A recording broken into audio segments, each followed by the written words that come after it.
Hey YouTube, how's it going? Um, so this is going to be my video on unbiased gun control, as much as I can. Um, my goal is to keep this as unbiased as possible without, putting my own personal opinion into it. And as hard as it is, I'm gonna try my best. And before I start, I have a couple points that I want to go through, and I want to say that even though I'm trying to be unbiased, if it seems at any point that I am, and other people, I mean, you have a different view, or something I say isn't, I guess, relevant, or something I say isn't true in your eyes, I encourage you to cite your source and your opinion, because I want the truth. I want to educate people, and I want the truth to be out, and I want people to be able to make decisions on these important issues without other influences. I want people to be able to make their own decisions on these issues. And I encourage you to research this further than just this video, or one or two YouTube videos, because an issue such as gun control, or anything such as religion or any of that, should require more than 15 minutes of research or a 5-minute video. So that's the gist of what my video is going to be about. So I want to talk about the viewpoint of taking guns away. Okay, because I mean, I could sit here and list, both sides of the argument, all night long, but I want to tackle the part of if we take guns away, since that's what seems to be the biggest, issue right now. And some of the obvious repercussions that I can, just without having done, a lot of research on it, and just like common sense repercussions of what would happen if the U.S. just started taking guns away from its citizens. Um, the first thing it would be definitely like an arms war, or like a civil war, um, for lack of a better term, of people refusing to give up their guns. And I'm from Texas, and I live in Texas, and I see the people that I work with, that I'm family with, that I'm friends with, would absolutely die before they gave up their guns. They believe it is their right to have guns, which is in our Constitution, it's the Second Amendment. And people would probably die. A lot of people would probably die, in this country before they gave up their guns. And that's that's an obvious repercussion. I mean, without doing any research at all, there's no way you could doubt that would happen. That there would be people fighting back if we were ordered to give our guns up. And if that were to happen, a repercussion that I could see from stemming from that would be sort of like what's happening in Mexico with the cartels, and with that, people getting guns from cartel like gangs, and these guns would be going to people unregistered. And if there was no way to legally obtain weapons, people are going to find ways, whether it be through a cartel like gang, or going over the border, or whatever the case is. I mean, there's probably 100 different ways to legally obtain a weapon in this country if it was illegal.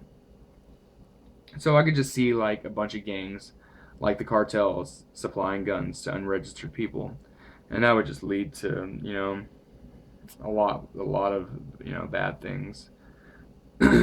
Sort of like owning guns without any repercussions because they're not registered. But I mean, I could list the details of owning an unregistered gun in America. I could list that all day long, but I'm not going to.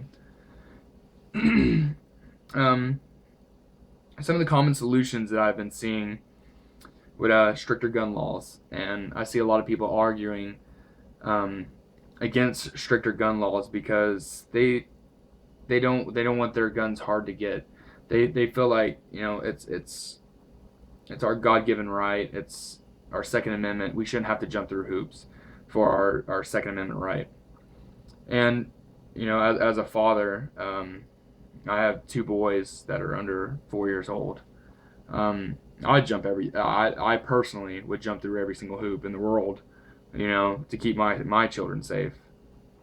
And I think on both sides we can all agree that gun violence, it should be eradicated. I mean, there should be no gun violence at all, and if it took jumping through hoops for me to obtain a weapon to keep, innocent children or innocent people safe, then you better believe that's what I would do.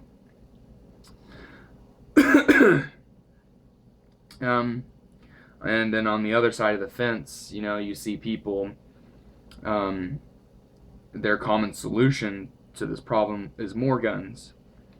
And I mean, I'm gonna say it again. I try to be as unbiased as I can and try to view this from a common sense, from just like my common sense view. I could not see more guns working out in any situation whatsoever. One that I seen, I think it was Piers Morgan on YouTube, was arguing with this man, and he was saying that if in Aurora, Colorado, every single person in the theater had a gun, then there not as many people would have died. Or if more people in the theater had a gun, if there were more CHLs or just more open carries, and I can't agree with that at all. And for any person that's been in the military, I was in the Army for 5 years, and I was in Afghanistan for a year, and in that time and the multiple firefights that I've been in, there's absolutely no way that you can say that a room full of people with guns, in a split second of one man starting to fire, that they will be able to make a split second decision and see that man and be able to shoot him, because during that situation no one would know what was going on. And if everyone had a gun and they're untrained, I mean, no amount of training in the world can prepare you for a situation like that. No amount of training in the world can prepare you for a school shooting, because simply you don't know when it's going to happen, and you can't always be on the defense waiting for something like that to happen every time you walk into a restaurant, every time you walk into a school, every time you go to school in the morning, every time you go into a theater. You can't be waiting for a gunfight to happen, and people are going to let down their guard. And if every person's carrying a gun and a man behind you starts shooting, you're going to freak out, pull out your gun, and you're going to shoot the first thing that you think is a threat. And I don't think anyone can argue against that, because that's what would happen. And like I said, I'm trying to stay as unbiased as possible in that argument, and I encourage people to otherwise, how do you say it? Otherwise, prove me wrong.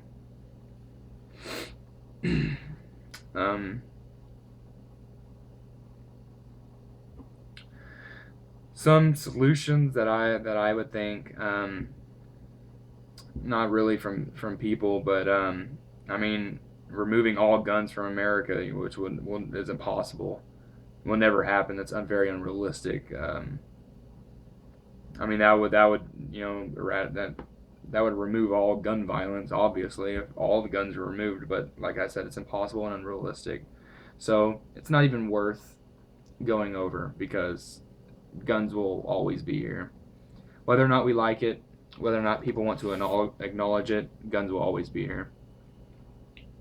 And a realistic solution that I've come up with through common sense is more of a CHL for people that don't know, is concealed handgun license type process, and obtaining just excuse me, a CHL like process with a class and class time, range time, and a money requirement or registration for every person that owns a gun, for every person that tries to buy a gun. I think that would be the most realistic solution in our current situation. And I think that if we went through that CHL type process every time someone bought a gun, including mental evaluations, background checks, things like that, then it would be stricter, but it would allow us to during the class time and range time to observe someone's mental state, and obviously not be giving out guns to people who are mentally unstable or who don't seem like they they need to be operating a weapon. And probably I'm thinking that afterwards, a person who who gets that gun, who takes the course, to prevent them from handing off the gun to someone else, or for someone else to get that gun, they should be responsible for that gun and its usage from there on out, including its protection and safekeeping. Because with the recent shootings, the kid took his mom's gun, and everyone argues, well, it's not her fault, but I mean, who knows how easily accessible those guns were? Obviously, they were easily accessible because he got them. But I think that the owner should be responsible for the safekeeping and protection of that gun. And of course, this isn't going to stop violence. This is never going to stop gun violence. It's an unrealistic solution or outcome, because we're in such a big country that it's going to be impossible to eradicate without removing every single gun, which, like I said, is impossible. So I think the goal should be to minimize that type of violence.